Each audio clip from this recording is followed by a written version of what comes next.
தமிழிசை சங்கம் சென்னை தமிழிசை சங்கத்தின் ஆதரவில் நடைபெறும் இசைப்பேரறிஞர் தருமபுரம் ப. சுவாமிநாதன் அவர்கள் பங்கேற்கும் திருமுறை இசை தொடர் நிகழ்ச்சிக்கு அன்புடன் வருகை தந்துள்ள பெருமக்கள் அனைவருக்கும் சங்கத்தின் சார்பில் மனமுவந்த நன்றியையும் வணக்கத்தையும் தெரிவித்துக் கொள்கிறோம். இன்றைய நிகழ்ச்சியினை ஓதுவார் திரு சீனிவாசன் அவர்கள் மகன் எஸ். விஜயகுமார் அவர்கள் குத்துவிளக்கு ஏற்றி விழாவினை சிறப்பிப்பார்கள்.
நெஞ்சம் உமக்கே இடமாக வைத்தே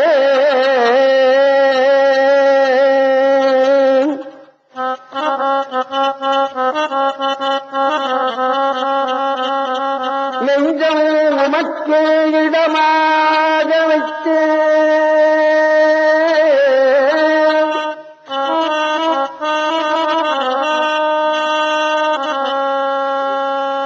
நெஞ்சம் நினையாது ஒரு போதும் இருந்தறியே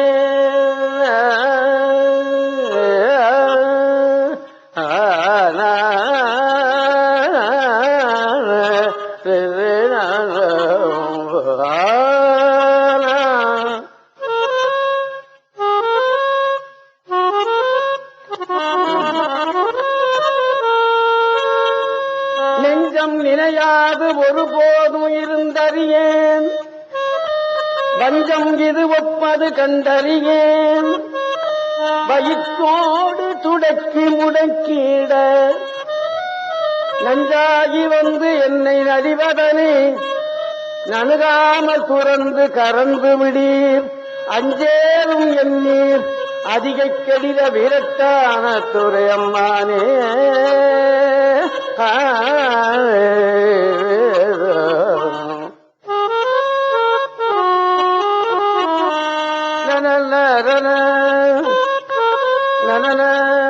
கதறின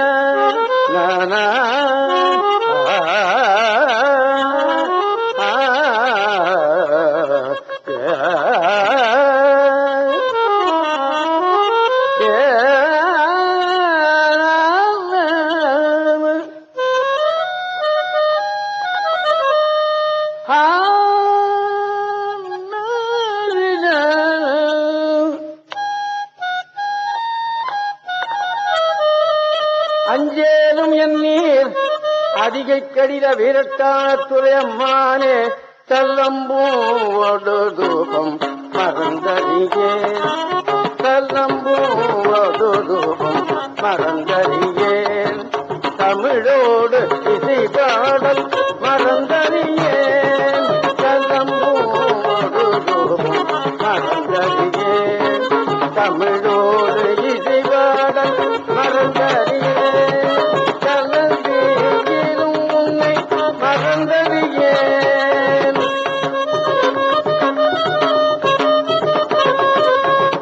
நல்லதேங்கிலும் உன்னை மறந்தறியேன் நல்லதேங்கிலும் உன்னை மறந்தறியேன் உன்னாமும் என்னாரில் மறந்தறியேன் உழந்தாதல்லையில் பதில் கொண்டு உழல்வாய் உடலுள்ளொரு சூரை தவிர்த்தருளாய் அலந்தே நடிகே அதிகை கடில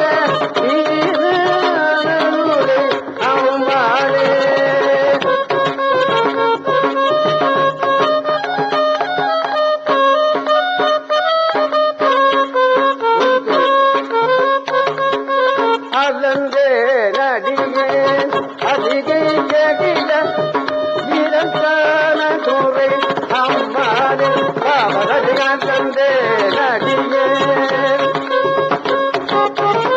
தரி தரி தரி தரி தரி தரி தரி தரி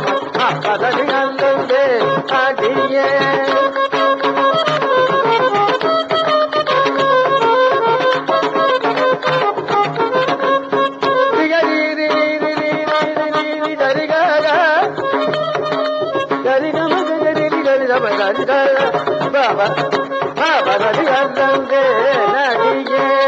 அதிகை கதில வீரதான துறை அம்மானே வீரதான துறை அம்மானே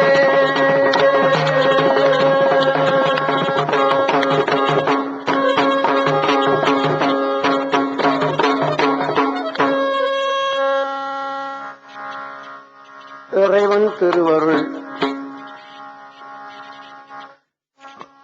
திருநாவுக்கரசரை நாம் நினைவு கொண்டிருக்கிறோம். அதிலிருந்து நாம் விடுபடவில்லை. இதற்கு முன்னே ஒரு தடவை திருநாவுக்கரசரை பற்றி நான் இங்கே உங்களுக்கு நினைவூட்டி இருக்கிறேன். எத்தனை தடவை நினைவூட்டினாலும் அது தப்பு ஒன்றுமில்லை, இல்லவா? சமீபத்தில் ஒரு சுவாமியாருடைய அறவுரை புத்தகம் படித்தேன். அதில் அவர் எழுதுகிறார், பகல் பூரா உணவுக்காகவே நான் செலவிடுகிறேன். சாமியார்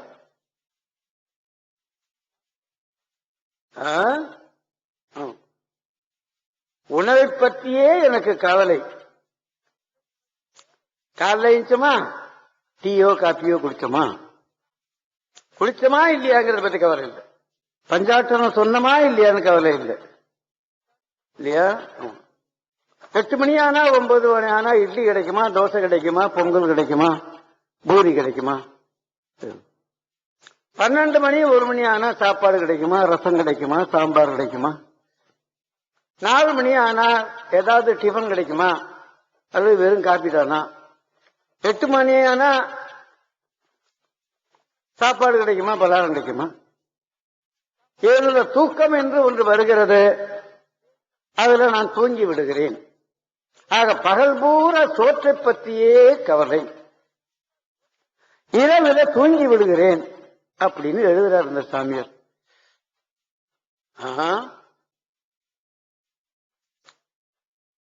இதுதான் மனிதனுடைய இயல்பாக போகிவிடுகிறது. நேற்று சாப்பிட்ட இட்லியை தானே இன்னைக்கும் சாப்பிடுறோம் அப்படின்னு அவன் நினைக்கிறது இல்ல. நேற்று சாப்பிட்ட ரசம் சாதம் சாம்பார் சாதம் தானே சாப்பிட்டோம்னு நம்ம நினைக்கிறது இல்ல, சாப்பிட்டுட்டே இருக்கோம். இது ஒரு பெரியவர் சொன்னார், மலம் விளைக்கும் சோறு அருந்த வைத்தாய். மலம் விளைக்கும் சோறு அருந்த வைத்தாய். வயதுக்குள்ள போயிட்டு வெளியே வரும்போது அதுக்கு மலம்னு தானே பேர், இல்லையா? ஆமா. கண்ணிலிருந்து வருவதற்கு பீடை என்று பெயர், காதிலிருந்து வருவதற்கு குறும்பை என்று பெயர், மூக்கிலிருந்து வருவதற்கு சடி என்று பெயர், ஆசன வாயிலிருந்து வருவதற்கு மலம் என்று பெயர், ஆண்குறியிலிருந்து வருவதற்கு பேர் மூத்தரம் அல்லது சிறுநீர் என்று பெயர். சிறுநீர் என்பது தண்ணி, பெருநீர் என்பதுதான் கரு உற்பத்தி, இல்லையா? ஆமா. அந்த ஒரு இடத்திலேயே ரெண்டும் வருது, கரு உற்பத்தியும் அங்கதான், சலமும் அங்கதான், அல்லவா? ஆமா. அப்படித்தான் கடவுள் அமைச்சிருக்கான். அன்னையிலிருந்து இன்னைய வரலையும் அப்படித்தான் அமைச்சிருக்கான். இந்த அமைப்புல எந்த மாறுதலும் செய்யல அவன், இல்லையா? பரமகருணாமூர்த்தி. அவனுக்கு நாம நன்றி செலுத்தணும். அப்படி ஆனாலும் நம்ம எத்தனை தடவை நாம எண்ணி பார்த்தோமே ஆனாலும் அதுல தவறொன்றும் இல்லை. இப்ப சுந்தரமூர்த்தி சுவாமிகளுடைய திருத்தொண்ட தொகையில அப்பர் சாமியை வருகிற பகுதியை நான் உங்களுக்கு நினைவூட்டி கொண்டிருக்கிறேன். திரும்ப திரும்ப இதைத்தானே சொல்றாரு என்று எண்ணி விடாதீர்கள். திரும்ப திரும்பத்தான் நான் மனைவியை பார்த்துக்கிட்டே இருக்கணும் இல்லையா? 20 வயசு 21 வயசுல கல்யாணம் ஆன மனைவியைத்தான் நாம அன்னைக்கும் பார்த்துக்கிட்டு இருக்கிறோம், 80 வயசு வரைக்கும் பார்த்துக்கிட்டு இருக்கிறோம். போன்னு நம்ம சொல்லலையே, சொல்லவும் கூடாது இல்லவா? ஆமா, இதுதான் மனித இயல். ஆனதுனாலே போன வாரமும் உங்களுக்கு அப்பர் சுவாமியைத்தான் நினைவூட்டினேன். நான் நினைவூட்டுறது போல வேறொருத்தர் நினைவூட்டி விடுவாங்கன்னு நீங்க எண்ணாதீங்க. முடியாதுன்னு என்னுடைய அபிப்பிராயம். இது தற்போதத்தில் சொல்றாரு இவர். இந்த தற்பெருமை இவருக்கு தேவைதானா அப்படின்னு நீங்க எண்ணி விடாதீர்கள் இல்லையா? ஆமா, நான் எத்தனையோ சொற்பொழிவுகள் கேட்கிறேன். அதெல்லாம் அந்த மாதிரி ஒரு தொடர்ச்சி கிடைக்கிறது இல்லை. அதனால சொற்பொழிவாளர்களை நான் தவறு சொல்லுகிறேன் என்று நீங்கள் எண்ணி விடாதீர்கள். அவர்கள் என்னமோ அதை ஒண்ணு சொல்லிட்டு போயிடுறாங்க இல்லையா? நான் எடுத்துக்கிட்ட சப்ஜெக்ட் இப்படி. இந்த மாசம் நான் என்ன சொல்ல இருக்கிறேன், நினைவூட்ட இருக்கிறேன். அப்பர் சுவாமிக்கு அப்பர் என்ற பெயர்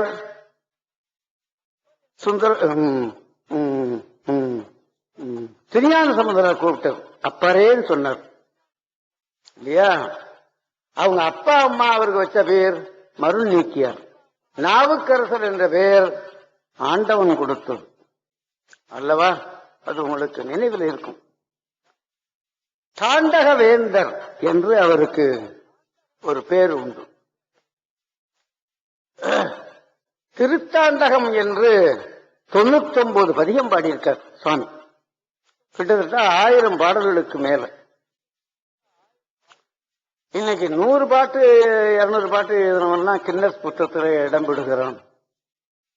அது இன்னைக்கு இருந்து நாளைக்கு மறைந்து போடுகிற பாடல்கள் இல்லவா? ஆமா, இந்த பாடல்களை பத்தி யாருக்கும் கவலை இல்லை. சைவ சமயத்தில் இருக்கிறவங்களுக்கே கவலை இல்லை, இன்னொருத்தனை பத்தி நம்ம சொல்லுவதற்கு இல்லையே இல்லையா? ஆமா, ஆக 1000 பாடலுக்கு மேல் அந்த தாண்டகம் என்ற பகுதி அவர் பாடியிருக்கார். இருக்கு, அது நீ புத்தகத்திலையும் இருக்கு,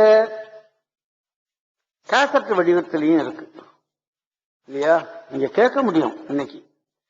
ஆமா, இந்த சிடி என்பது ஒரு 5 வருஷத்துக்கு மேல இருக்காதுன்னு சொல்றாங்க இப்போ இல்லையா? முன்னெல்லாம் 40 வருஷம் இருக்கும், 30 வருஷம் சொன்னானோ, இப்ப சொல்றோம் 5 வருஷத்துக்கு மேல அது இருக்காது, 5 வருஷத்துக்குள்ள அது மறுபடியும் புதுப்பிக்கணும் அப்படிங்கிறான். அது எப்படியோ கடவுள் சிவபெருமானுடைய திருவருள் 1984 இருந்து 2006 வரலையும் கேசட் வடிவத்தில் உங்களுக்கு கிடைச்சு போச்சு. 2006 இருந்து சீடியில வந்துட்டோம் இல்லையா? சென்ற தலைமுறையும் இப்ப இருக்கிற தலைமுறையும் செய்த புண்ணியம் அது என்று நான் எண்ணுகிறேன்.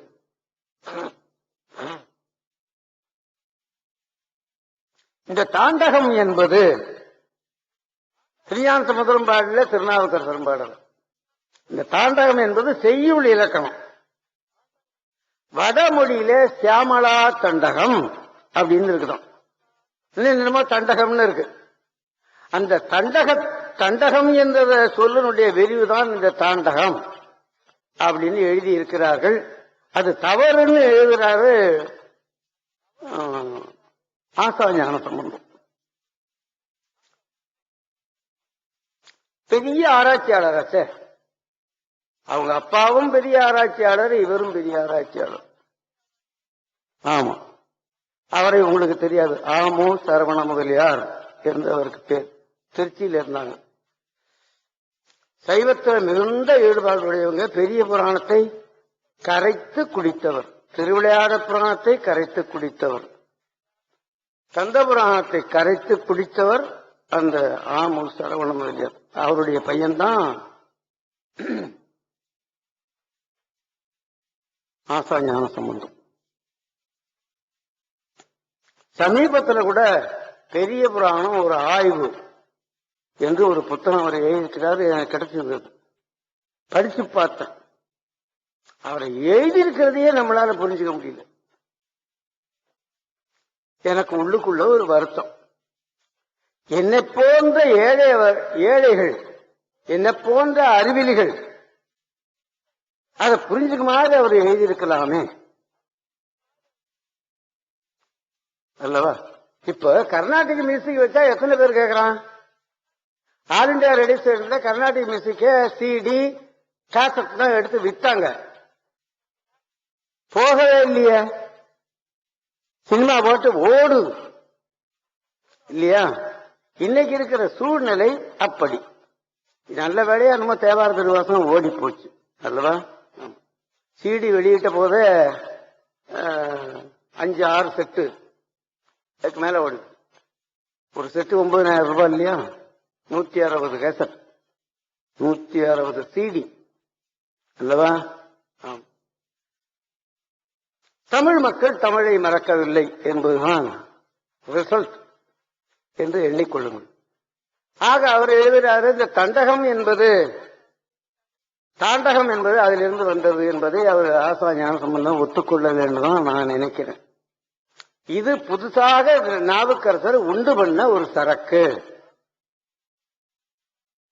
என்று அவர் எழுதுகிறார். அதுல நாவுக்கரசர் என்ன பண்றார்?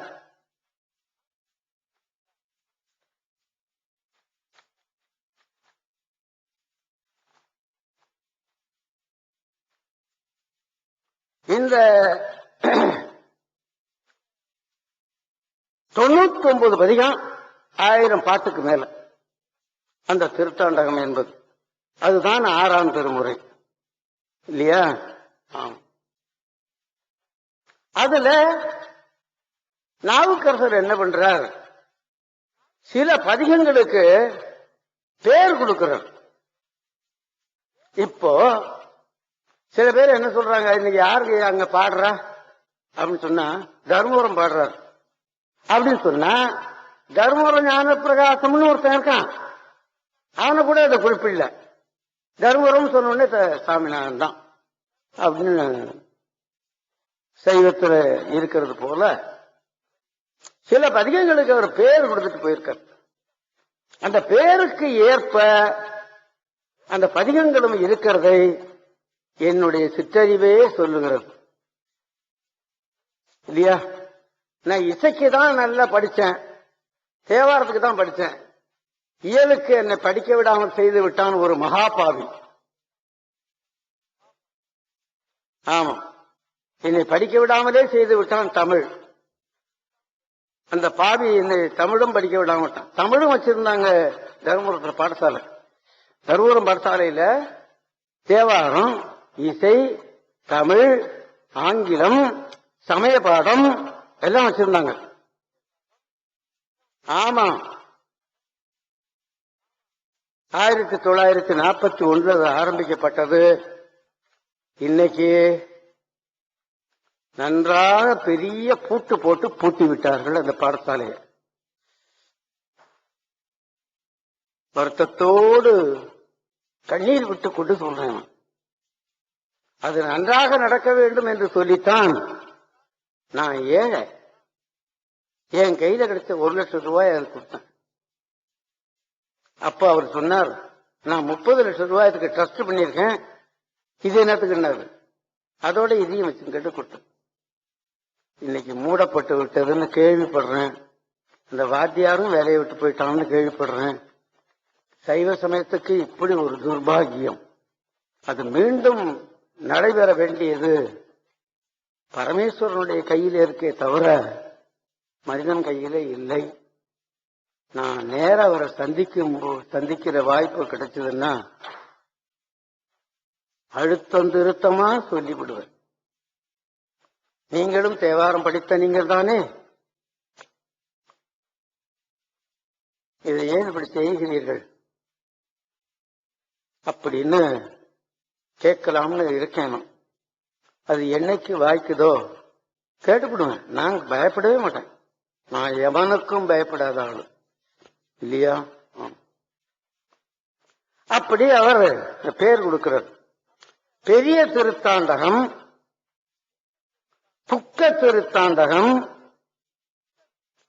ஏழை திருத்தாண்டகம், அடையாள திருத்தாண்டகம், போற்றி திருத்தாண்டகம், திருவடி திருத்தாண்டகம், காப்பு திருத்தாண்டகம், கஷேத்திரக்கோவை திருத்தாண்டகம், அடைவு திருத்தாண்டகம், பலவகை திருத்தாண்டகம், நின்ற திருத்தாண்டகம், தனித்திருத்தாண்டகம், வினாவிடை திருத்தாண்டகம், மறுமாற்ற திருத்தாண்டகம் என்று 14 பேரோடு இந்த 14 பதியத்துக்கும் அப்படி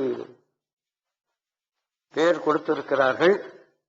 இப்போ இந்த 1 மணி நேரத்தில் என்னால் இயன்றவர்களையும் சொல்லுவேன். இந்த பெரிய திருத்தாண்டகம் என்பது சிதம்பரத்துக்கு பாடப்பட்டது. அரியானை அந்தணரும் சிந்தையானை என்று தொடங்கும் பதியம். அவன் பெரிய கடவுள்.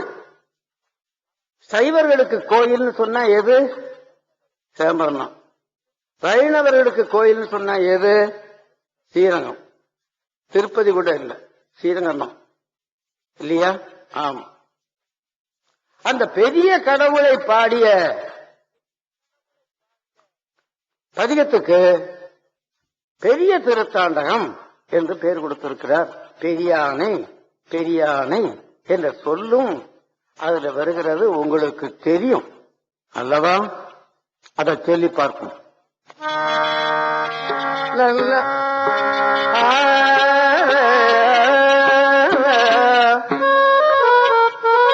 அரியானை அந்தணர்தம் சிந்தையானை அருமறையும் அகத்தானே அணுவை ஆக்கும் தெரியாத தத்துவனை தேனை பாலை திகழொழியை தேவர்கள் தங்கோனை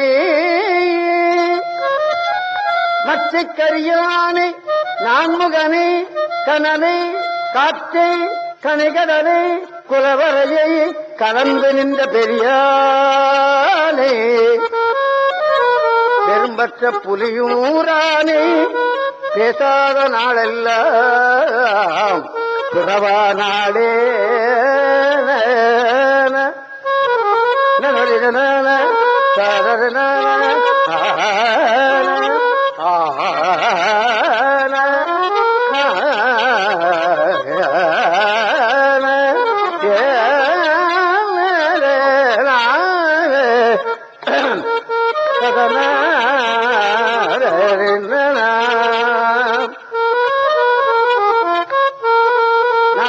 ஒரு வருஷம் தேவாரம் மாத்திரம் தான் படிச்சேன். தேவாரம் அவர் பாடத்துக்கு சொல்லி கொடுத்தார். அந்த ராகம் எல்லாம் எங்க வாத்தியாருக்கு சொல்லிக் கொடுக்கக்கூடிய நிலையில அவர் இல்லை. அதுக்காக வேற ஒரு வாத்தியார்கிட்ட படிச்சேன். அது போகலன்னு சொல்லிதான் அண்ணாமலை யூனிவர்சிட்டியில இசைக்கல்லூரியில போய் படிச்சேன். அதை நான் பின்னால படிச்சு பார்க்கும்போது ராகம் பரிபூர்ணமாக இருக்கிறது. 100க்கு 150 மார்க் இருக்குய்யா. ஆமா, இந்த டெவலப்மெண்ட்டுக்காக சொல்லிட்டு இந்த இப்படி கையில வச்சு இப்படி இழுப்பான் பாத்துருக்கீங்களா ஒரு சங்கிலி? அதை இப்படி இழுத்தான்னா அந்த சங்கிலி இப்படி நின்றுகிட்டே வரும். இப்ப என்ன போல இருக்கிற வீங்கல் இவ்வளவு தூரம் இழுத்து விட்டுருவான். நல்ல திடமான சரீரம் உடையவன் இப்படி ஃபுல்லா இழுத்து விடுவான் இல்லையா? ஆமா, அந்த மாதிரி இசையில கொடுத்து பார்க்கும்போது எந்த விதமான தப்பும் இல்லை, எந்த விதமான தப்பும் இல்லை. மருமகன் வருவான்னு சொல்லி சமைச்சு வச்சா மருமகன் வரல, மகனுக்கு போட்டா சாப்பிட்டான். இவ சொன்னா ஐயையோ நம்ம பையனும் மருமகன் மாதிரி சாப்பிடுறான்னு என்னாலாம். அந்த மாதிரி கதையாக எங்களுக்கு ஆதரவு இல்லாததுனால ஓதுவார்கள் ஒதுக்கப்பட்டு விட்டோம் என்பது உண்மை. அது ஒன்ன தவிர வேற எந்த குறைபாடும் இல்லை. ஆமா இல்லையா? மருமகனுக்கு சமைச்ச சாப்பாட்டை மகனுக்கு போட்டாலும் நிப்பான், செய்ய முடியும். இன்னைக்கு இசை வளர்ச்சின்னு சொல்லுகிற இடம் பூரா வேற ஒருவர் கையில மாட்டிக்கொண்டது ஆனதுனாலே எங்களுக்கு அங்க இடம் இல்லை. ஏதோ கருணையோடு அன்போடு இந்த தமிழ்ச் சங்கம் தந்திருக்கிறார் இல்லையா? ஆமா, இது செட்டிநாட்டவர்களுடைய இயற்கை. அவங்க வீட்டுல ஓதுவார்கள் இருப்பாங்க, பூசையும் போது பாடுவாங்க, தேவாரத்தை படிப்பாங்க. தேவாரத்தில் மிகுந்த ஈடுபாடு உடையவர்கள் செட்டிநாட்டவர்கள், அதனால கொடுத்தாங்க இல்லையா? அவர்களுக்கு எளிமைக்கும் நான் கடப்பாடு உடையேன். பெரியானை பேரும் பற்ற புலியூரானே நாளெல்லாம் உறவானாளே.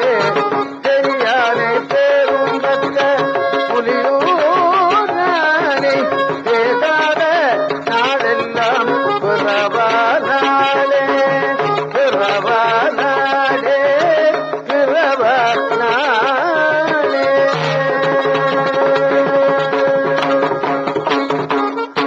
இந்த 10 பாட்டிலையும் அந்த நடராஜ பெருமானை பேசாத நாள் நீ பிறவாத நாள், பிறவாத நாள், பிறவாத நாள் அப்படின்னு 10 தடவை சொல்றது. இந்த அறவுரையை 10 தடவை சொல்லிட்டு போறாரு. 10 தடவை சொல்லியும் நம்ம காதலியும் கருத்திலையும் ஏறல இல்லையா? ஆம், ஏற்றிக்கொள்ள வேண்டும். ஆமா இல்லையா? வடமொழி வேற ஒரு இனத்தவருக்கு உரியது, தமிழ் மொழி நம்மளுக்கு உரியது. தமிழ்ல சொல்றதையாவது நம்ம கேட்டுக்க வேண்டாமா? அடுத்தது புக்க திருத்தாண்டகம் என்று ஒன்று எழுதியிருக்கிறார். என்ன பொருள் அப்படின்னு கேட்டா,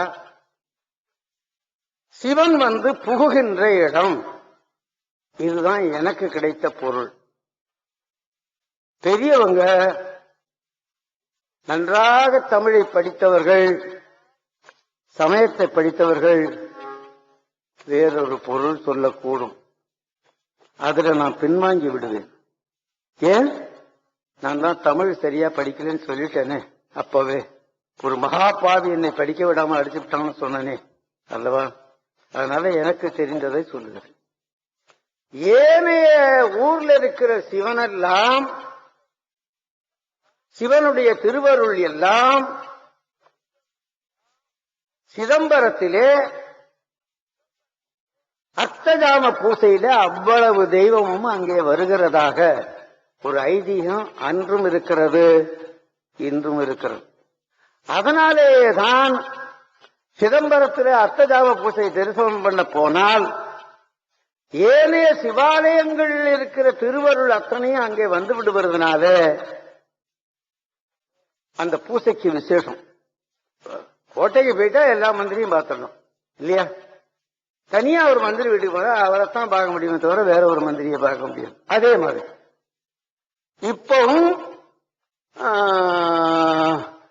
இப்பவும் இன்னைக்கும் பாத்தீங்கன்னா அந்த அர்த்தஜாம பூஜைக்கு ஆயிரக்கணக்கில் ஜனங்கள் நிக்கிறத பார்க்கிறேன்.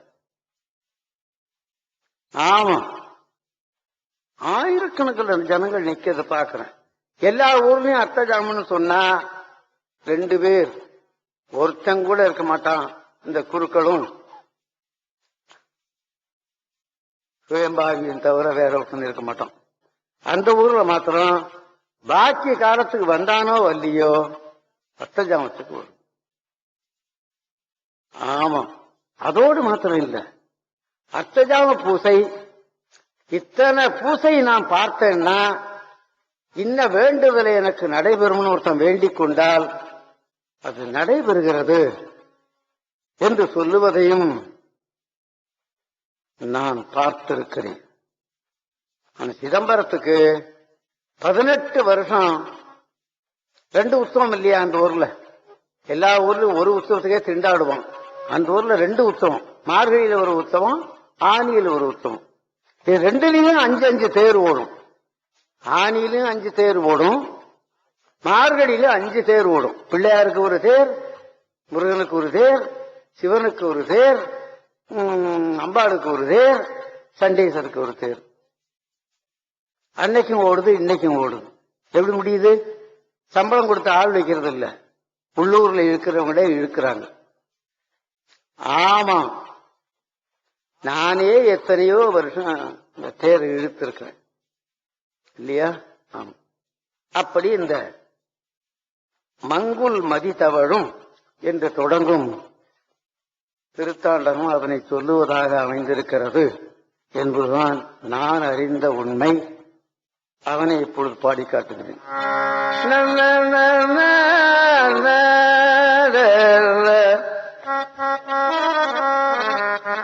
மங்குல் மதி தவழும் மாடவீதி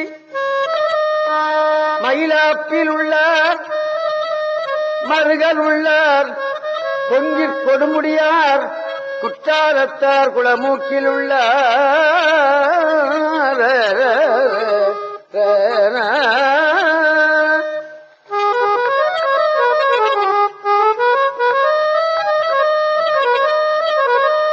தங்கும் இடமறியார் சாதனாடார், தர்மபுரத்துள்ளார் தக்கலூரார், பொங்கு வெந்நீரணிந்து பூதம் சூழ புலியூர் சிற்றம்பலமே புக்கார்தானே.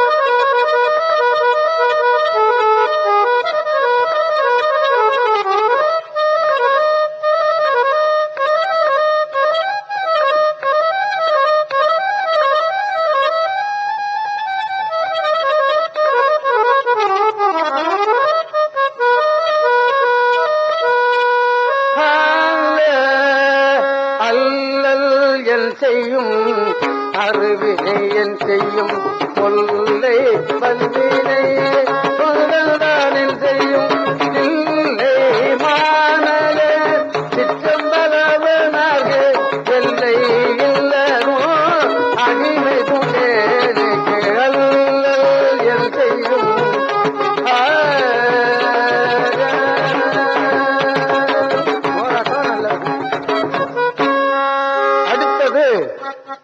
ஏழை திருத்தாண்டம். ஒரு காலத்துல இவர் சைவ சமயத்தை விட்டு சமண மதத்துக்கு போயிட்டார் அல்லவா? போயிருக்க வேண்டியதில்லை. என்னமோ சுவாமி அந்த சமுதாயத்திலையும் என்ன இருக்கிறது என்று பார்க்கலாம் என்று போயிருக்கிறார். நான் கூட ஒரு சமயம் சொன்னேன், சைவ சமயத்துல தேவாரம் பாடின ஒழுங்கா கேட்க மாட்டேங்கிறாங்க, பைபிளை பாடி பார்ப்போமா அப்படின்னு சொன்னேன். அதுக்கு பக்கத்துல இருந்த ஒருத்தர் சொன்னார், அந்த பாவத்தை செய்யாதீங்க. இப்ப கண்ணதாசன் அவ்வளவு ஒரு 7 நூலை என்னமோ எழுதினார். அதுக்கு என்னமோ பேரு, சைவ சமயத்தின் உண்மையோ நம்மட்டு ஒரு 7 நூல் எழுதினார் அவர். ஆமா, அப்படி எழுதினவர்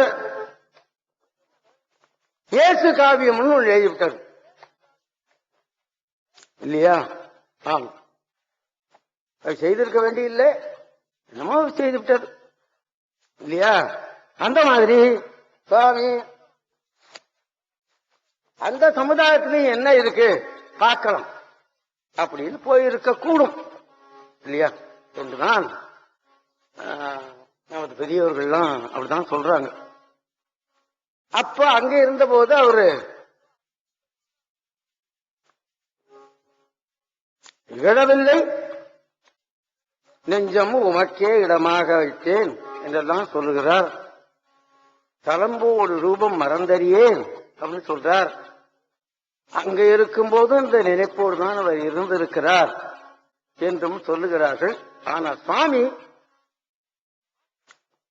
ஏழை திருத்தாண்டம்னு ஒரு 10 பாட்டு பாடுறார்.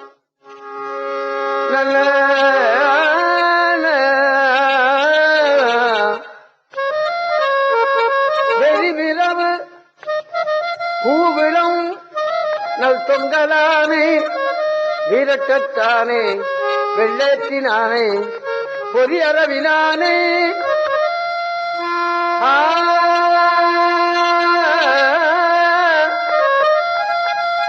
புல்லூர்தியானே பொன்னிறத்தானே புகழ்தக்கானே அரிதற்கு அரியதீர் அம்மான் தன்னை அதியவே மங்கை அமர்ந்தான் தன்னை எரிகடிலத்தானே இறைவன் தன்னை ஏழையே நான் பண்டு இகழ்ந்தவானே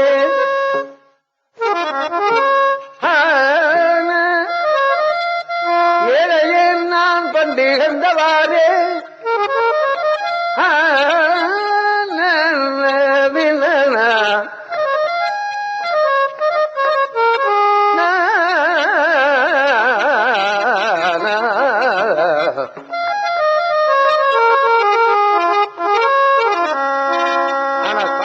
வாக்குல ஏழையே நான் பண்டு இழந்தவாறுன்னே வந்துடுத்து இல்லையா? இதுக்கு ஏழை திருத்தாண்டகம் அப்படின்னு ஒரு பேர் வைத்திருக்கிறார். ததர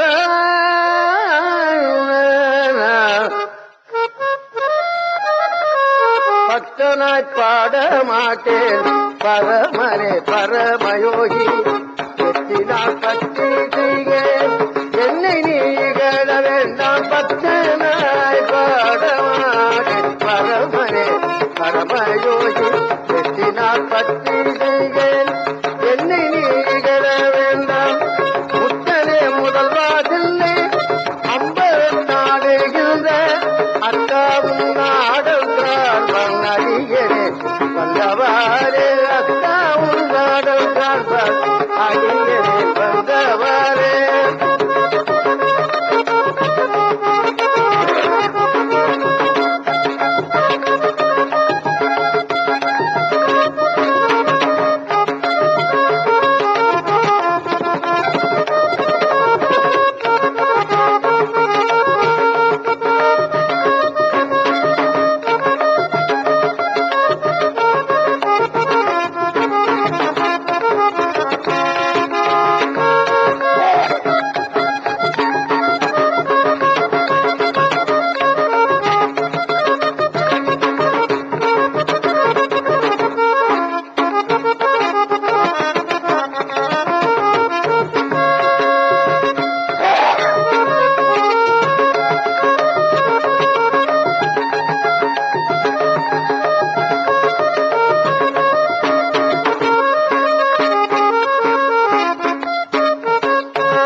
அடுத்தது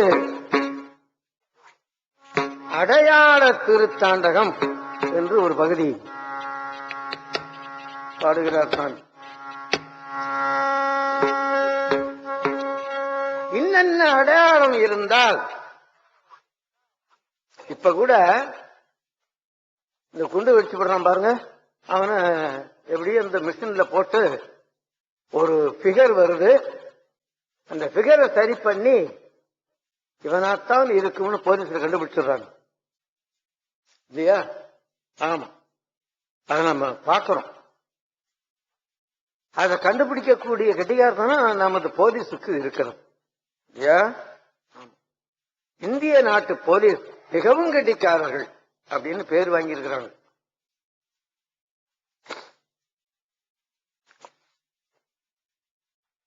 அப்படி அடையாள திருத்தாண்டகம் என்று ஒரு பகுதி பாரத சாமி, அதுல இன்னென்ன அடையாளம் இருந்தா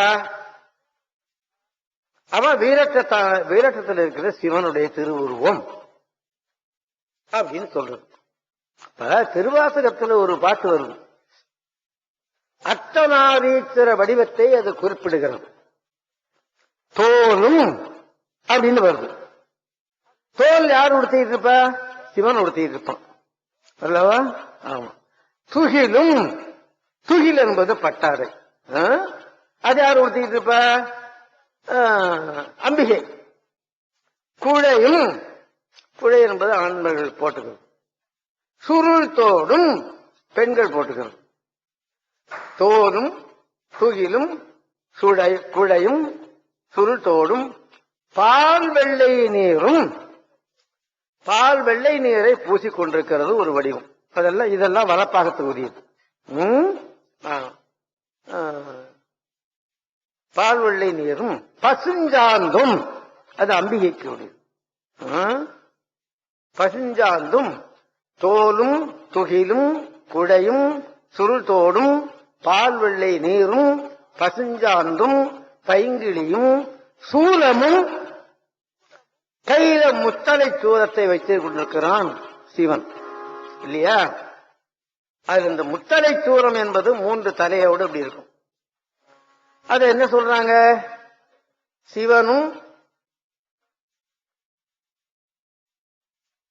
சிவனும் திருமாலும் பிரம்மாவும் நான் ஒருவனே என்று காட்டத்தான் அப்படி வைத்துக் கொண்டிருக்கிறான் என்று பட்டினத்தடிகள் சொல்றார்.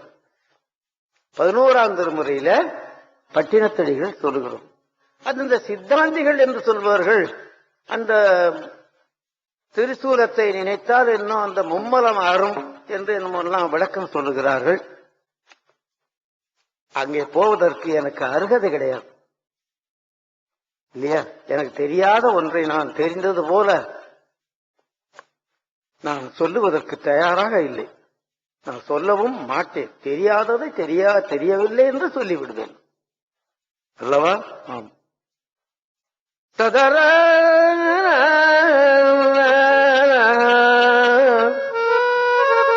தோலும் துகிலும் சுழையும் குழையும் சுருள் தோடும் பால் வெள்ளை நீரும் பசுஞ்சாந்தும் பைங்கிடியும் சூலமும் தொக்க வளையும் உடை தொன்மை கோலமே. தொன்மை கோலங்கிறார். அத பழமையான கோலம் அதுதான். தொன்மை கோலமே நோக்கி குளிர்ந்து ஊதாய் கோத்தும்பி என்பது. அத பின்னால நான் ஒரு விஷயம் சொல்லுகிறேன். திருவடி திருத்தாண்டகம்னு ஒண்ணு பாடுறார் சாமி. அது வரும்போது நான் உங்களுக்கு இதை நினைவூட்டுவேன். ஒண்ணு, சந்திரனை மாக்கங்கை திரையால் மோத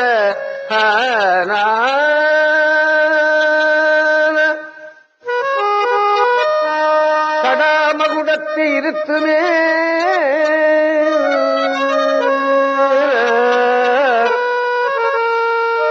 காமவேத கந்தர்வம் விரும்புமே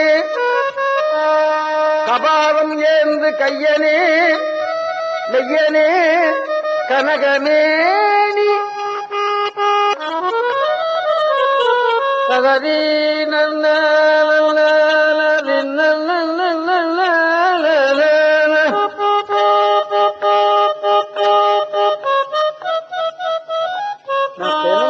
ரேடியோ கேட்பேன். தினந்தோறும் காலையில 8:30 மணிக்கு இந்த இசை அரங்கம்னு ஒண்ணு வரும்.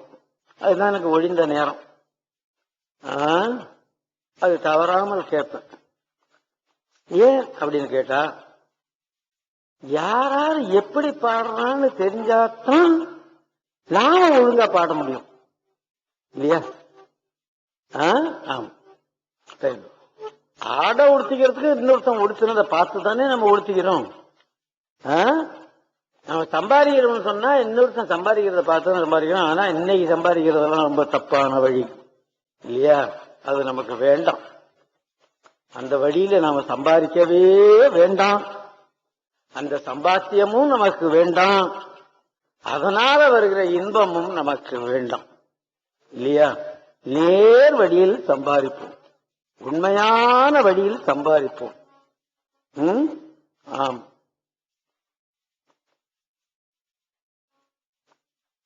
நான் ஒரு நிலம் வாங்கினேன். இந்த நிலத்தை அளந்து கட்டுறதுக்கு எனக்கு நிலம் வாங்கி பழக்கம் இல்லை. வீடு வாங்கினது பின்னால அளந்து கட்டிக்கலாம்னு ஒருத்தன் சொல்லிவிட்டான். அதை நான் கேட்டுவிட்டேன். கேட்டது தப்பு இல்லையா?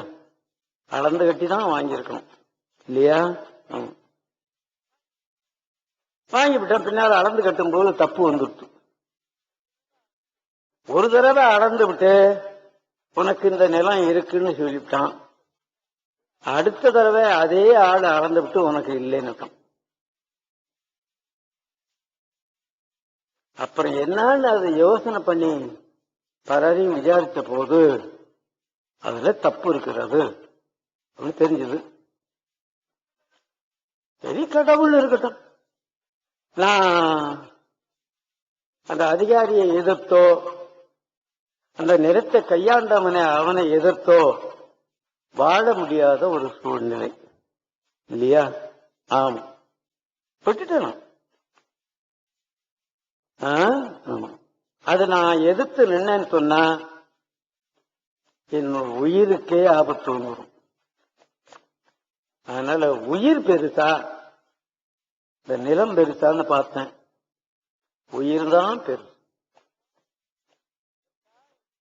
ஏண்டா என்னை 83 வயசு வரலையும் பாட வைத்திருக்கிறான் அப்படின்னு பார்த்தா தேவாரம் பாடுவதற்குத்தான் வைத்திருக்கிறான். ஒரு மாசமாக கஞ்சி தான் சாப்பிட்டுக்கிட்டு கிடந்தேன்.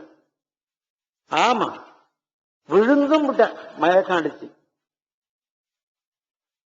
அப்பவே நன்மை மருந்து சாப்பிட்டு நீ சாப்பிடத்தான் வேணும்.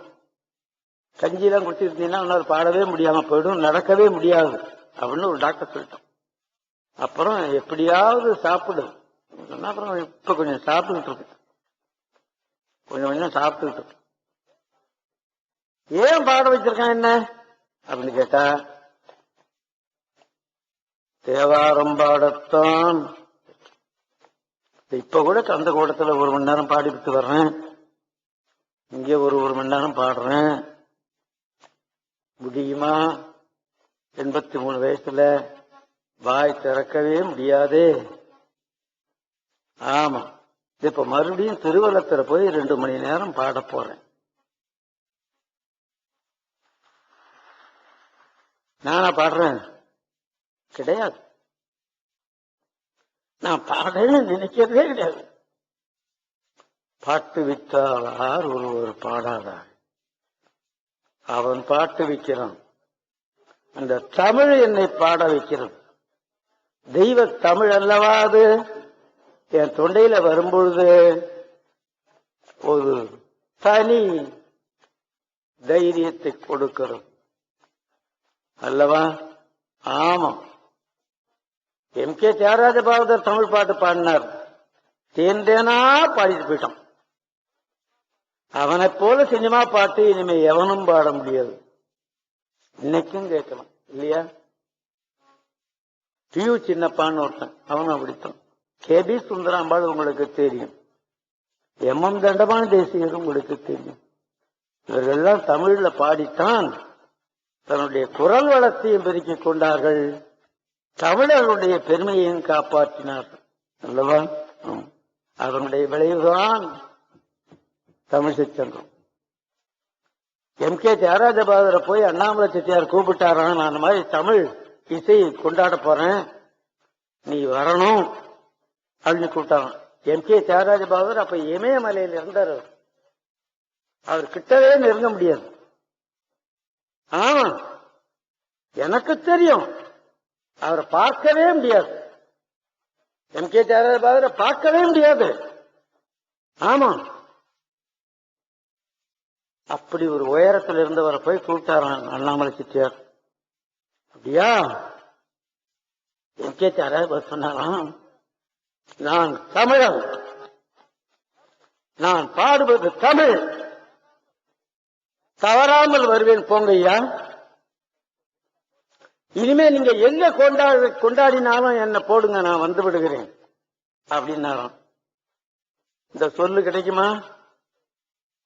ஆங்கிலேயன் அவருக்கு ஒரு பெரிய விருது கொடுக்க கூப்பிட்டான். எனக்கு தேவையில்லைன்ட்டார். ஆமா, மாற்றாங்கையிலே நான் இந்த விருதை வாங்குவதற்கு எனக்கு இஷ்டமில்லை, தேவையில்லைன்னாராம். சொல்லுவானா? சொல்ல முடியுமா? அவன் அதையும் மீறி ஒரு இடத்தை கொடுத்தான். நாடு சுதந்திரம் பெறாத காலம். அதை வாங்கி ஒரு பள்ளிக்கூடத்துக்கு எழுதி வச்சாராம் எம்.கே. தியாகராஜ பாபு. அல்லவா? ஆம். நான் பாடவில்லை, இந்த தமிழ் என்னை பாட வைக்கிறது. அதுதான் உண்மை அல்லவா? ஆக அடுத்தது போற்றி திருத்தாண்டகம் என்று ஒரு பகுதி. அதுல கைலாய மலைக்கு 3 பதியம் பாடியிருக்காரு போற்றி திருத்தாண்டகம். ஆமா. திருவதிக வீரட்டானத்துக்கு ஒரு பதியம் பாடியிருக்கார், போற்றி போற்றி போற்றி என்று. திருவாரூருக்கு ஒரு பாடியிருக்கிறார். 5 பதிகங்கள் போற்றி போற்றி போற்றி போற்றி போற்றி என்று வரும். அதுல திருவாரூருக்கு ஒரு பதிகம் போற்றி பாடியிருக்காரு. அதுல எண்ணி பார்த்தா 108 போற்றி வருது. கரெக்டா 108. இப்ப அஷ்டோத்திர அர்ச்சனை என்று சொன்னா 108 மந்திரம் வரணும். அதுல அது அந்த பதியத்தில் தான் வருது. பாக்கி எல்லாத்திலும் குறைச்சலாகவும் கூடுதலாகவும் வருகிறது. அதத்தான் இப்பவும் இந்த தமிழ் அர்ச்சனைன்னு சொல்றவங்க அந்த பதியத்தை எடுத்துக்கொண்டு செய்கிறார்கள். சந்தோஷப்பட வேண்டிய விஷயம். தமிழை நாம விரும்பினாதானே நாம எந்த அர்ச்சனை செய்யறவன்லாம் அர்ச்சனை செய்யறதுக்கு கொடுக்கறான். அவன் என்ன சொல்றாங்கிறத பத்தி இவனுக்கு கவலையா, இல்ல சொல்றவனுக்கு தான் கவலையா, இல்ல கொடுக்கறவனுக்கு தான் கவலையா? அப்படிதான் நடக்குது கோயில்ல, நான் பார்க்கிறேன் இல்லையா? ஆமா. ஆனதுனால அது தமிழ்ல சொன்னா என்ன, வடமொழியில சொன்னா என்ன?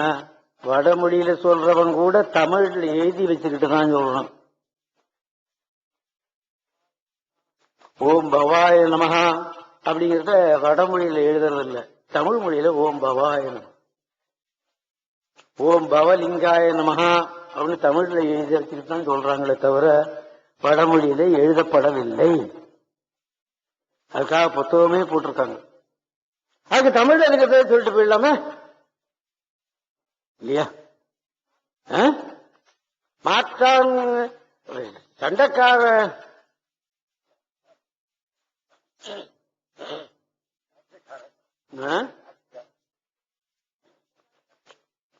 சண்டைக்காரங்காரிலேயே விழுந்துடலாமே இல்லையா? ஆமா, அவனாவது நன்மை செய்வான். அப்படி வருது. அதுல இப்போ இந்த போற்றி திருத்தாண்டகம் வேற்றாகி விண்ணாகி எனக்கு மிகவும் பிடிக்கும். கைலாய மலையை நான் நினைக்காத நாளே கிடையாது. 7000 அடி வரலையும் போனேன் கைலாய மலையில. அதுக்கு மேல என்னால போக முடியல. அதாவது திருக்கேதாரம் வரலையும் போனேன். ரோடெல்லாம் ஐஸ். ஒரு சொம்பு தண்ணி வெந்நீர் 10 ரூபாய். ஒரு சொம்பு தண்ணி வாங்கி லெட்ரினுக்கும் அதுதான், பல்லு விளக்கிறதுக்கும் அதுதான், மூஞ்சி கழுவுறதுக்கும் அதுதான். அப்படி கொடுக்கறான். அதுலயே தான் எல்லாத்தையும் பார்த்துக்கணும். கையெல்லாம் விரைச்சு போகுது, கை இப்படி மடங்க மாட்டேங்குது. பார்த்தேன், நான் பேசாம கீழே போயிடுவோம், இறங்கி இப்படியா. அதுக்கு மேல போறதுக்கு எனக்கு தைரியம் இல்லை. ஆமா, புண்ணியம் கிடைச்சவங்களுக்கு போ. ஆனா கைலாய மலையை நான் நினைக்காத நாளே கிடையாது, பாடாத நாளே கிடையாது. ஆமா, ஜபம்னு வரும்பொழுது, 1008 ஜபம்னு சொல்லும் பொழுது, பஞ்சாட்சரம் சொல்லும் போது முதலில் நான் நினைப்பது சிதம்பரத்தில் இருக்கிற அந்த பஞ்சாட்சரம் இருக்கு பாருங்க, ரகசியம் பஞ்சாட்சரம் தானே அது. அதை நினைப்பேன், நடராஜ பெருமானை நினைப்பேன், சிவகாமி சுந்தரியை நினைப்பேன், ஆனந்த கூத்தனை நினைப்பேன், அப்புறம் கைலாயத்தை நினைப்பேன். ஆமா, பஞ்சாட்சரம் 1008 நான் சொல்ல தவறதே கிடையாது. ஆமா, நேத்து கூட 2008 சொன்னேன். உள்ளம் தோய்ந்து சொன்னேனோ சொல்லலையோ, நினைந்து சொன்னேனோ சொல்லலையோ, நெருப்பை தெரிந்து தொட்டேனோ தெரியாமல் தொட்டேனோ, தொட்டு விட்டேன் சுட்டு விட்டது அல்லவா? ஆனால் அதை தெரிந்தோ தெரியாமலோ பஞ்சாட்சரத்தை நான் சொல்லி விடுவேன், தவறவே மாட்டேன். ஆமா, இன்னைக்கு கூட 1008 சொல்லிவிட்டேன். பஸ்லயே உட்கார்ந்து கண்ணை மூடிவிட்டேன், 1008 சொல்லி பார்த்தேன். மவுண்ட் ரோடு வந்து பஸ். ஆமா, அந்த மாதிரி நாம நம்மளுடைய கடமை சொல்ல வேண்டியது.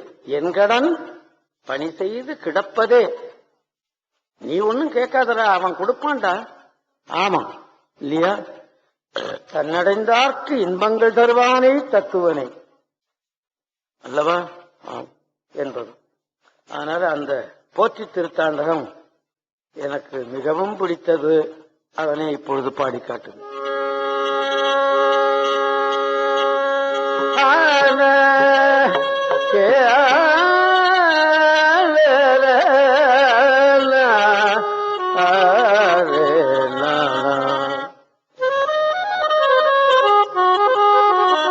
வெற்றாகி விண்ணாகி நின்றாய் போற்றி, மீளாமே ஆடலை கொண்டாய் போற்றி, உற்றாகி உள்ளே ஒழித்தாய் போற்றி, ஓவாத சத்தத்து ஒலியே போற்றி, ஆற்றாகி அங்கே அமர்ந்தாய் போற்றி,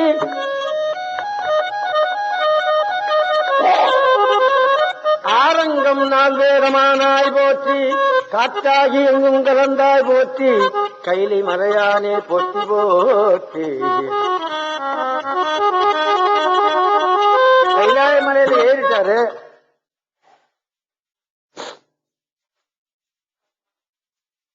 சிவன் பார்த்தான், என்னடா இந்த வயசுல மலையில ஏறானே, இவனுடைய உடல் கீழே இருந்ததுன்னா இன்னும் கொஞ்சம் பதியம் பாடுவானே, இங்க போயிட்டான்னா என்ன பண்றது அப்படின்னு நினைச்சான். இந்த வரலாறை தெய்வ சேக்கிழார் பெருமான் எழுதுகிறார்.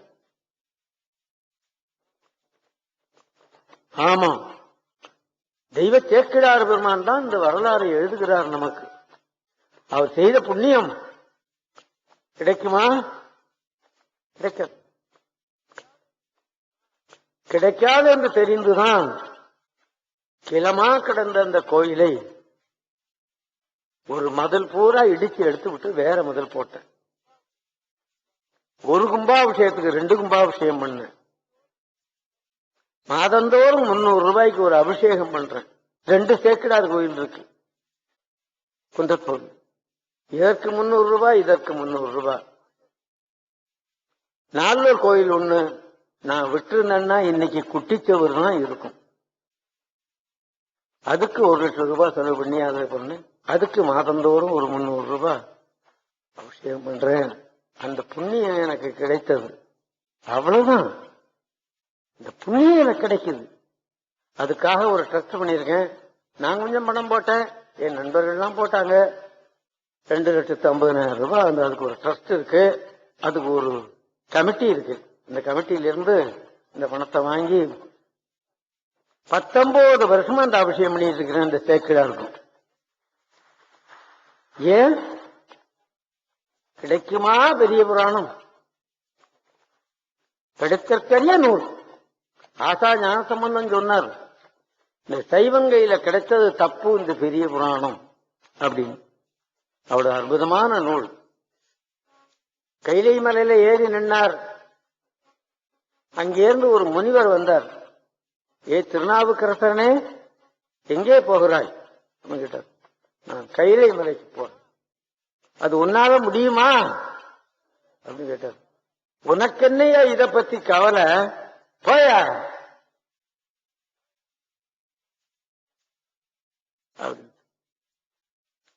சரி, இவன்கிட்ட நம்ம ஜம்பம் பலிக்காது அப்படின்னுட்டு மறைவாக நின்றான், விண்ணிலே நின்றான். விண்ணிலே மறைந்தருள்புரி வேதநாயகனே,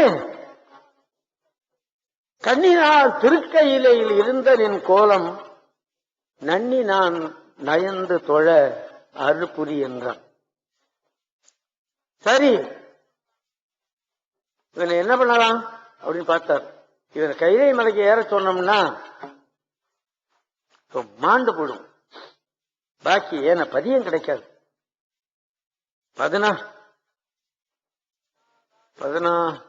16,000 பதிகமும் என்னமோ அவர் பாடினார் என்று வரலாறு ஆராய்ச்சியாளர் படி.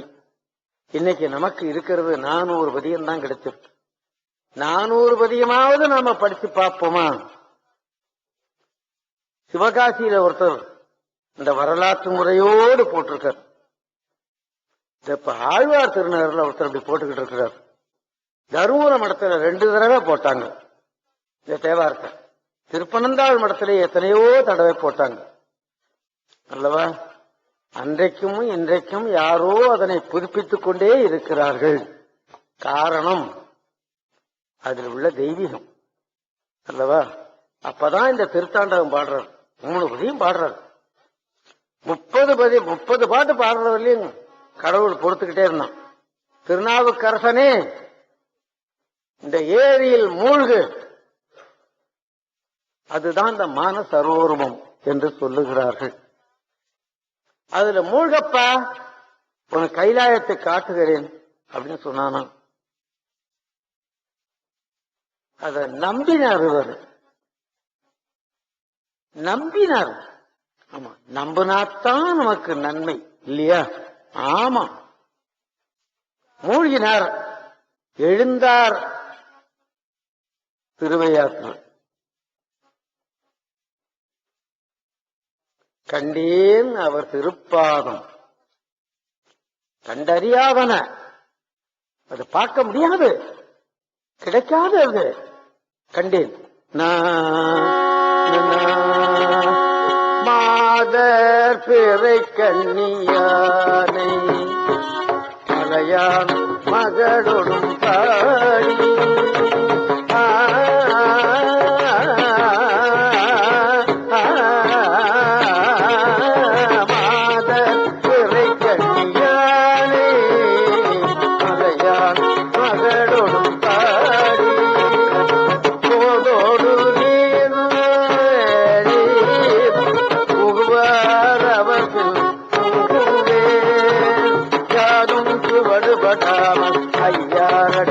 போது காதம் மடப்பிடியோடும் கடிது வருவன கண்டே கண்டே நவதிருப்பாலும் கண்டறியாதன கண்டே நவதிருப்பாலும் கண்டறியாதன கண்டே கண்டே நவதிருப்பாலும் கண்டறியாதன கண்டே.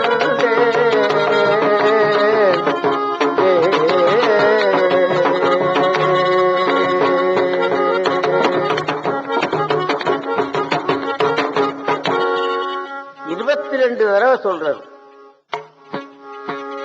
22 தடவை சொல்றாரு. கண்டேன் அவர் விருப்பாதம் கண்டறியாதன கண்டேன் அப்படின்னு. அது மாத்திரம் இல்லாமல் அந்த திருவையாத்துல ஒரு திருவிருத்த பதிகம் பாடுறார்.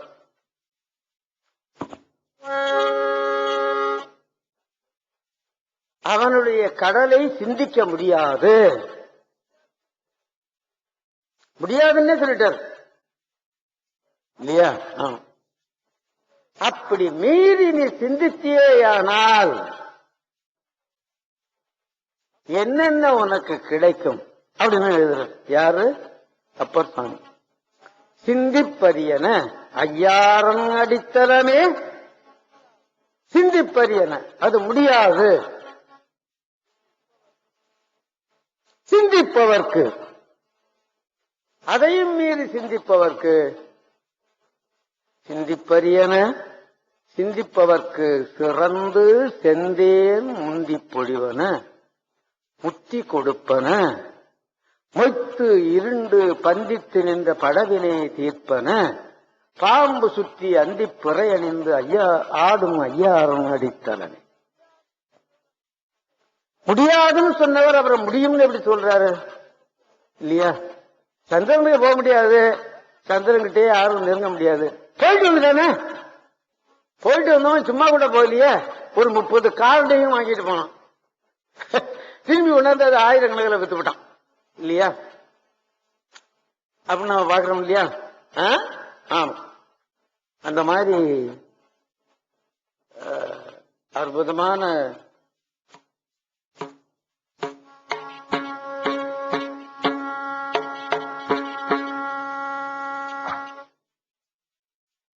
போற்றி திருத்தாண்டகம் என்று 5 திருப்பதிகங்களை அது கொண்டிருக்கிறது. கிடைத்தற்கரிய பதிகங்கள் என்று நாம் எண்ணிக்கொள்வோம்.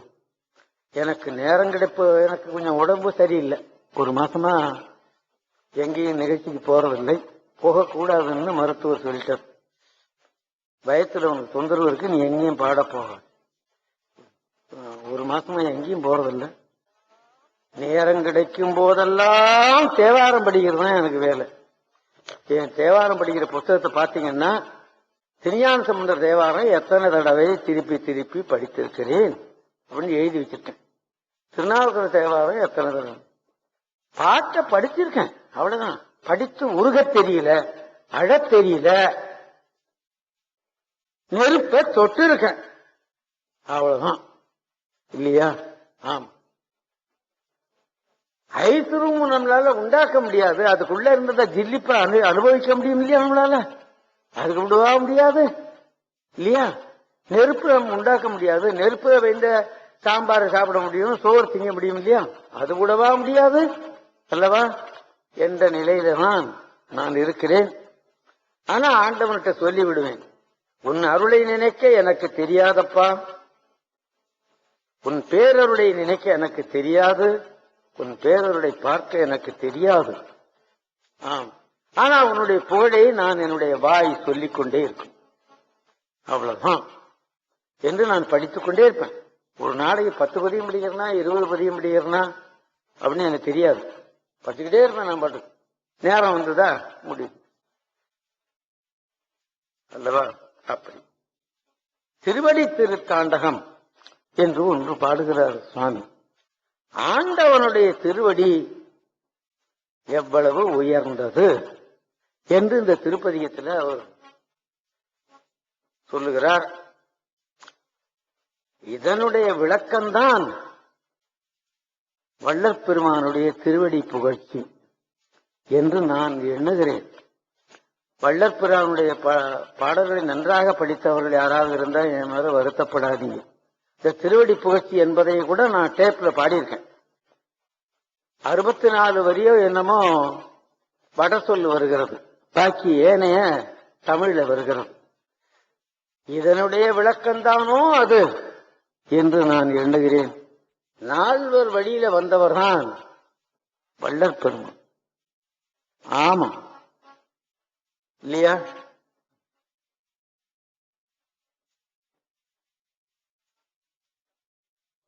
திருஞான சம்பந்தரைத்தான் அவர் குருவாக கொண்டிருக்கிறார்.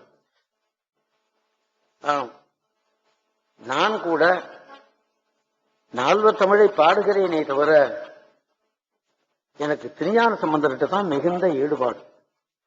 அதனாலதான் நான் மதுரை மடத்துல நான் உபதேசம் கேட்டுக்கிட்டேன். மதுரையில திருஞான சம்பந்தர் ஆதீனம் இருக்கல்லவா, அங்க உபதேசம் கேட்டுக்கிட்டேன், சிவபூசை எடுத்துக்கிட்டேன். ஏன்? திருஞான சம்பந்தர் தான் இந்த சமயத்தை காப்பாற்றி விட்டார். திருஞான சம்பந்தர் இல்லைன்னா போயிருக்கும், முழுகி இருப்பான்கள். 7வது நூற்றாண்டோடு முற்றுப்புள்ளி வச்சிருப்பான் சிவநெறிக்கு. ஒன்னும் இருந்திருக்காது, இசை கூட இருந்திருக்காது. வேற்று மதத்தவர்கள் இசையில பாடுவது தவறு என்று சொன்னார்கள், இசை காமவெறியை உண்டாக்கும் என்று சொன்னார்கள். திருஞான சம்பந்தர் சொன்னாரே, இல்லை, இசை தெய்வ நெறியை வளர்க்கும், அன்பு நெறியை வளர்க்கும் அப்படின்னு எழுதி வச்சது. அதனால்தான் நாளும் இன்னிசையால் தமிழ் பரப்பும் ஞான சம்பந்தனுக்கு நல்லிசை ஞான சம்பந்தன் என்றெல்லாம் சொன்னார். இசையில பாடியவர் அவர்தான். அவருக்கு பால் கொடுத்து சிவஞானத்தை கொடுத்து பொற்கிண்ணத்துல கொடுத்தான், பொற்காலம் கொடுத்தான், முத்துச்சிவிகை கொடுத்தான், முத்துக்குடை கொடுத்தான், கடைசியாக தன்னுடைய திருவடியையும் கொடுத்தான். தமிழ்பாட்டை அப்படி விரும்பி கேட்டான் சிவன். அன்றும் கேட்டான், இன்றும் கேட்கிறான். எங்கேயோ ஒருத்தன் பாடிட்டு இருக்கிறான் இல்லையா? ஆமா, அது நடக்குது பாத்தீங்களா? யாருடைய ஆதரவும் இல்லாமல் செய்கிறான். இப்ப நான் இருக்கேன், தினந்தோறும் கோயிலுக்கு போய் 5 பதியம் 6 பதியம் சொல்றேன். யாரும் என்ன சொல்லுன்னு சொல்லலையே. நாவுக்கரசர் தான் சொன்னார், அளப்பில கீதம் சொன்னார்க்கு அடிகள் அவரோட மாறி. அவர் சொன்னதை நம்புறேன், தினந்தோறும் கோயிலுக்கு போறேன், 5 பதியம் 6 பதியம் பாடுவேன், தவறதே கிடையாது. விளக்கினால் பெற்ற இன்பம் விளக்கினில் பதித்தியாகும், துளக்கில் நன் மலர் தொடுத்தல் தூயவன் ஏறலாகும், விளக்கிட்டார் வேறு சொல்லின் மெய்நெறி ஞானமாகும், அளப்பில கீதம் சொன்னார்க்கு அடிகளாம் வருமாறு. அவனுடைய அருள் கிடைப்பதற்கு அவங்க பாடுவதல் தான் சரி என்று சொன்னார்கள். என்னை இந்த நெறியில் இழுத்து விட்டவர் அருணந்தி தம்பிரான் என்று காசி மடத்து தலைவர். பொன்போல ஒரு சாரீரம் இருக்கிறதடா உனக்கு, நீ தேவாரம் பாடு, தேவாரம் பாடு, வேலையை விட்டுவிடு, வேண்டாம், தேவாரம் பாடு, தேவாரத்துக்குத்தான் நீ இருக்கிறாய் என்று என்னை திருப்பி விட்ட மகான் கோயில்ல போய் தனம் பாடுன்னு சொன்னாரு. அன்றும் செய்கிறேன், இன்றும் செய்கிறேன். இன்னைக்கு கூட கந்தக்கோட்டத்துல சிவலிங்கத்தை போய் உட்கார்ந்து 3 பதியம் சொன்னேன். ஏன்? அந்தாண்ட 1 மணி நேரம் பாடணும், இங்க பாடணும், திருவலம் வேற போகணும். அதனால 3 பதியத்தோடு குறைத்துக் கொண்டு விட்டேன். உடல் கொஞ்சம் நோயுற்றாலும் சந்தோஷமா இருக்கு, அமைதியா இருக்க. இதை விட வேற என்ன வேணும்? அமைதியாக என்னுடைய வாழ்வை நான் நடத்துகிறேன்னு சொன்னா இதை விட வேற என்ன வேணும் இல்லையா? இந்த அமைதியை கொடுக்கிறான் எனக்கு, அவனுடைய கருணை வாழ்க என்று நான் வாழ்த்து விடுவேன். அப்படி அவனுடைய திருவடியையும் நான் சிந்திப்பேன். இந்த திருவடி திருத்தாண்டகம் அதற்கு உறுதுணை செய்கிறது. அதை நான் வாயினால் சொல்ல எனக்கு இஷ்டமில்லை, சொல்லவும் கூடாது. அந்த பதிகத்தை நீங்கள் படித்து பாருங்கள். ஒரு தடவைக்கு 4 தடவையாக படித்து பாருங்கள். அந்த திருவடியை அவன் எப்படி சிந்திக்க சொல்லுகிறார் அவர் என்பதையும் நீங்கள் எண்ணி பாருங்கள். உங்களுக்கு ஒரு விடை கிடைக்கும் இல்லையா? ஆமா, தயிரை போட்டு கடைஞ்சுக்கிட்டே இருந்தா வெண்ணெய் வருது. விரையில் தீயினன் பாதிப்படு நெய் போல் மறைய நின்றுடன் மாமணி சோதியான் உறவு கோல் நட்டு உணர்வு கைத்தினால் முருக வாங்கி கடைய. அதை படிக்க படிக்க நமக்கு ஒரு தெளிவு வரும். ஓஹோ, அவனுடைய திருவடியை இப்படித்தான் நினைக்க வேண்டும் போல இருக்கிறது அப்படின்னு உங்களுக்கு தோணும். அப்படி தோணுகிறதை நீங்கள் செய்து விடுங்கள். ஜென்மாவனுடைய பிராப்தி உங்களுக்கு கிடைக்கும். நான் அதை செய்து கொண்டுதான் இருக்கிறேன். ஆம், இதை வாயினால நான் சொல்லுவதற்கு நான் விரும்பவில்லை. அதை முடிந்த அளவு நான் செய்து விடுகிறேன். அந்த திருவடியை நான் சிந்திக்கிறேன், வந்திக்கிறேன் என்று சொல்லி நான் விட்டு விடுகிறேன். அந்த திருவடி திருத்தாண்டகத்தில் ஒரு பாட்டு.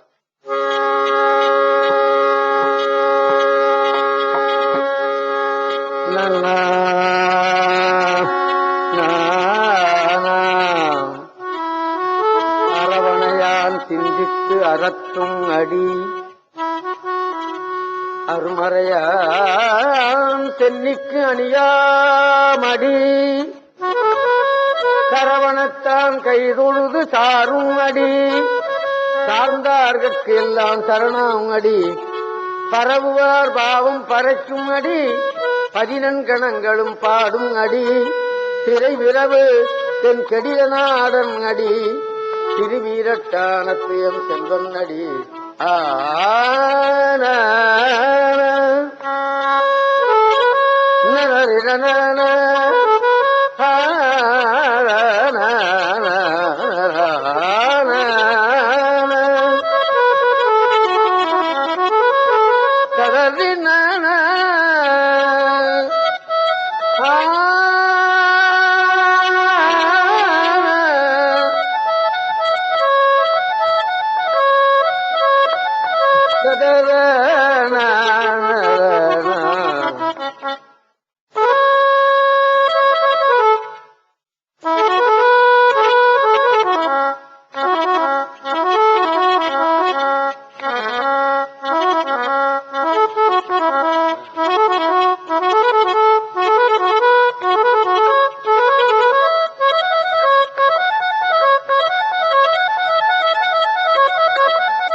இதுல கஷேத்திர கோவை திருத்தாண்டகம் என்று ஒன்று பாடியிருக்கிறார்கள் சுவாமிகள்.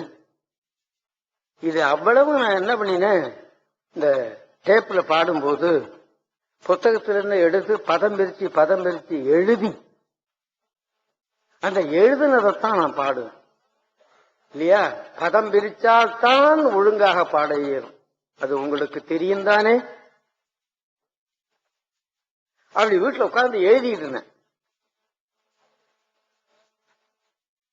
அதுல என்ன சொல்றார் அவர், இந்த ஊர்ல இருக்க சிவனை போய் கும்பிட்டால் கைலாயநாதனை காணலாமே, அந்த ஊர்ல இருக்கிற போய் சிவனை கும்பிட்டால் கைலாயநாதனையே காணலாமே, அந்த ஊர்ல போய் கும்பிட்டால் கைலாயநாதனையே காணலாமே அப்படின்னு வந்தது.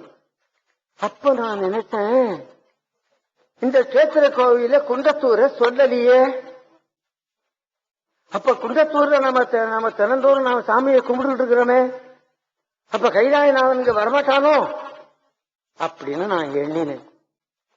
என்னுடைய சிற்றறிவு, என்னுடைய அறிவின்மை அப்படி நினைச்சேன். கடைசி பாட்டுல என்ன எழுதுறார் சுவாமி, எல்லா ஊரையும் எழுதிட்டு எத்தானத்தும் சிவனை காணலாமே, எத்தானத்தும் கைலாயநாதனையே காணலாமே. என்ன பொருள், எந்த ஊராய் இருந்தாலும் சிவன் கோயிலை கும்பிட்டின்னா அங்க கைலாயநாதன் வருவான் அப்படின்னு எழுதுறார். ஆஹா, இப்படி ஒரு சொல்லா. ராஜ ரவிவர்மான் சொல்லி ஒரு திருவனந்தபுரத்தில் இருந்த மகாராஜா, அவன் சிறந்த ஓவியக்காரன். அந்த காலத்துல சிறந்த ஓவியம் ராஜா ரவிவர்மா அப்படின்னு சொல்லுவாங்க. ராஜா ஆனதுனால ஒரு நாள் காட்டுக்கு வேட்டையாட போனான்.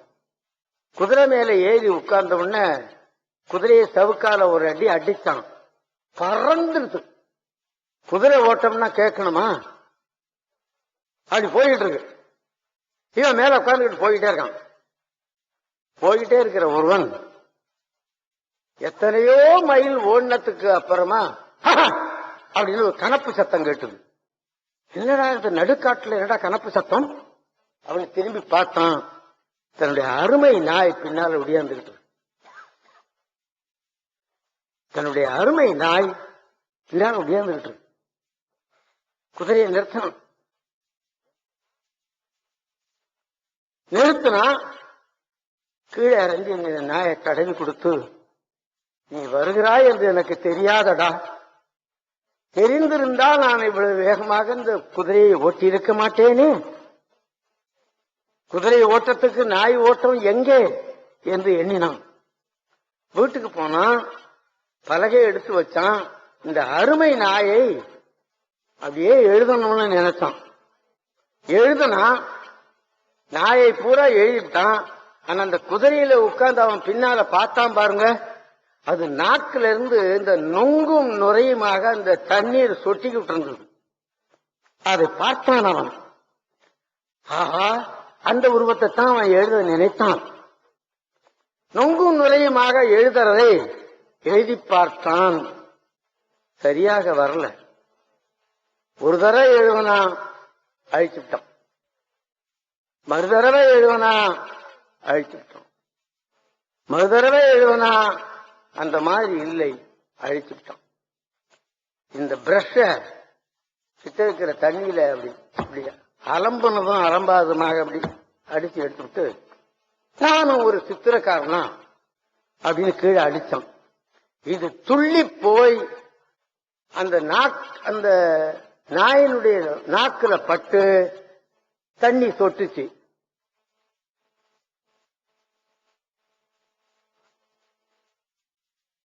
அதுதான் அந்த குதிரையில் இருந்து அவன் பார்த்த பார்வை. சொன்னானா, நான் பெரிய சித்திரக்காரன் சொல்லி இருமாந்தேன். எனக்கு மேல ஒரு சித்திரக்காரன் இருக்கான். அவன் ஒரு சேரும் 84,100,000 யோனி வேதத்தை படைக்கிற சித்திரக்காரன் அவன். அவன் சித்திரத்துக்கு என்னுடைய சித்திரம் ஈடாகுமா? சொட்டுகிறதே. எனக்கு மேல ஒரு சித்திரக்காரன் இருக்கிறான், அவன்தான் உண்மையான சித்திரக்காரன் என்று சொன்னானாம் இந்த ராஜ ரவிவர்மா அல்லவா? ஆமா. ஆனதுனாலே திருஞான சம்பந்தர் போல நாம் பாட முடியுமா? திருநாவுக்கரசர் மாறப்ப நாம் பாட முடியுமா? சுந்தர பாட முடியுமா? ஏதோ கொஞ்சம் பாடுவோம், அவ்வளவுதான். அதனை கடவுள் ஏற்றுக்கும் என்பது. ஆக இந்த கஷேத்திர கோவையிலே அப்படி ஒரு அற்புதமான சொல்லை எத்தானத்தும் கைலாயநாதனையே காணலாமே. அதுல குன்றத்தூரும் அடங்கும், கோவூரும் அடங்கும், கந்தசாமி கோயிலும் அடங்கும், பட்டணங்கோயிலும் அடங்கும். எத்தானத்தும் என்ன அபூர்வமான சொல் கிடைக்குமா? கோடி கோடியா கொட்டி வைத்தாலும் கிடைக்காது.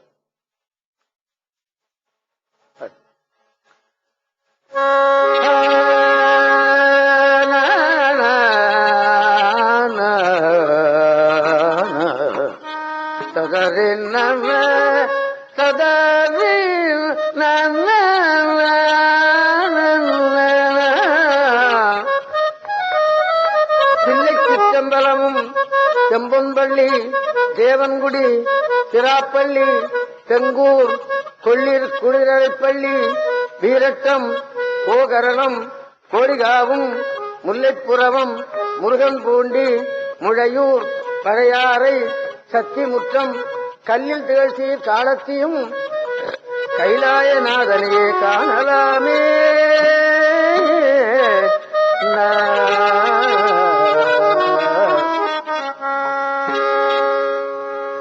ஆனா அந்த பாட்டு எழுத விட்டிருக்கிறேன், பரவாயில்லை.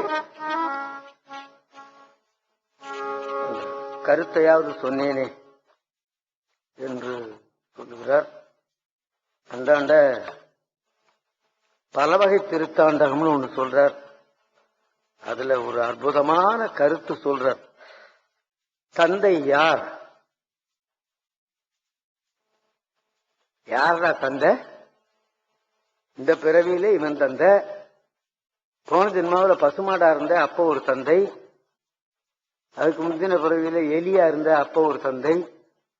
அன்னை எத்தனை எத்தனை அன்னையோ, அப்பன் எத்தனை எத்தனை அப்பனோ, பின்னை எத்தனை எத்தனை பெண்டிரோ, பிள்ளை எத்தனை எத்தனை பிள்ளையோ என்று பாடினார் பட்டினத்து சுவாமிகள் அல்லவா? ஒவ்வொரு பிறவியிலேயும் ஒவ்வொரு தந்தை, ஒவ்வொரு தாய், ஒவ்வொரு மனைவி, அப்படி ஒரு உடன் பிறந்தார் அல்லவா? சொல்றார், தந்தையார் தாயார் உடன் பிறந்தார் தாரம் யார், புத்திரர் யார், தான் தாம் யாரு, நீ யாருன்னு எண்ணி பாத்தியாடா? ஆத்ம விசாரணை. மாயமாம் மாயமாம். இதற்கு ஏதும் மகிழ வேண்டாம், இதற்கு ஏதும் மகிழ வேண்டாம். சிந்தையீர் இதெல்லாம் விட்டுட்டு ஓடிப்போன்னு அவர் சொல்லல. கடைசியில ஒரு ரிசல்ட் சொல்றார். சிந்தையீர் ஏ அறிவுடையவனே, உமக்கு ஒன்று சொல்ல கேள்மின், திகழ்மதியும் பாடரமும் திளைக்கும் சென்னி எந்தையார் திருநாமம் நமச்சிவாய் என்று இழுவார்க்கு நமச்சிவாய மந்திரத்தை சொல்லடா, இது போரும். இந்த சிந்தையெல்லாம் உனக்கு வேண்டாமடா, உன்னை போட்டு அலட்டி கொள்ளாதே, வாழ்வை பாழ்படுத்திக் கொள்ளாதே, கிடைக்காது, கிடைத்தற்கரிய மனித பிறவி அல்லமா, அதை கெடுத்து விடாதே என்று வருத்தப்பட்டு அவர் எழுதுகிற திருப்பதியும் இதில் இருக்கிறது. சிதம்பரத்துல இந்த பாட்டை பாட விட மாட்டாங்க எங்களை. பாடினா இந்த பாட்டை ஏயா பாடுற, ஏயா பாடுற இந்த பாட்டை அப்படிமா. ஏன் தந்தையார் தாயார் சாரமார் வந்தவாறு எங்கனே போமாறு ஏதோ ஒண்ணு வருது பாருங்க, இது பாடாதேம்மா. ஆமா, ஒரு நாள் வாழ்வாவது மாயம் மண்ணாவது திண்ணம்னு ஒரு இடத்துல பாடிட்டேன், புடிச்சுக்கிட்டான் என்ன. இந்த பாட்டு தான் உனக்கு தெரியுமா, இதுக்குதான் உங்களை கூப்பிட்டோமா, வாழ்வாவது மாயம்னு பாடுறதுக்கு தான் உன்னை கூப்பிட்டேனாங்க அப்படின்னு. நான் என்ன பண்ணுவேன், பாடினது தவறுன்னு ஒத்துக்கிட்டு, தவறுன்னு ஒத்துக்கலன்னா காசு கொடுக்க மாட்டான், ரெண்டு துட்டு கொடுக்கறதும் கொடுக்க மாட்டான், விட்டுட்டேன். சிதம்பரத்தில் 2 உற்சவம் நடைபெறும்.